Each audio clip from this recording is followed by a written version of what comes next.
কবিতা জাতপাত এটি লিখেছেন বাংলা পণ্ডিত কবি সাহিত্যিক দীপঙ্কর পণ্ডিত। তুমি জন্মেছিলে ব্রাহ্মণের ঘরে, অনেক আশা ছিল তোমার বাপ মায়ের, বড় হয়ে দেখবে তাদের। কিন্তু সব আশা চূর্ণ হয়ে যায় সামান্য ব্যাপারে। উপনয়ন দেয়নি তোমার বাপ, এটা ছিল বড় দোষ।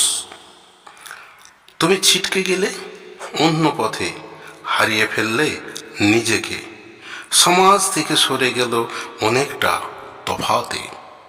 অন্য জাতের মেয়েকে বিয়ে করলে তুমি, সরে দাঁড়ালো হিন্দু সমাজ। বন্ধুত্ব হারালে তুমি, আজ শুধু একা।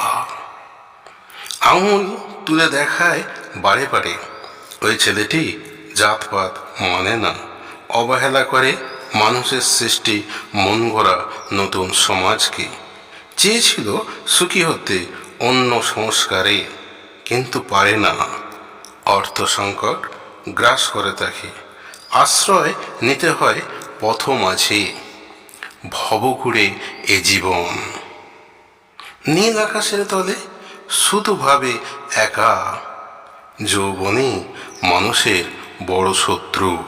কোনো ধর্মে কেউ সুখী নয়, তবু মানুষ ধর্মকে আঁকড়ে ধরে। বেঁচে থাকতে চায় এই ভূমিতে, তবু মানুষ বড়াই করে জাতপাত নিয়ে।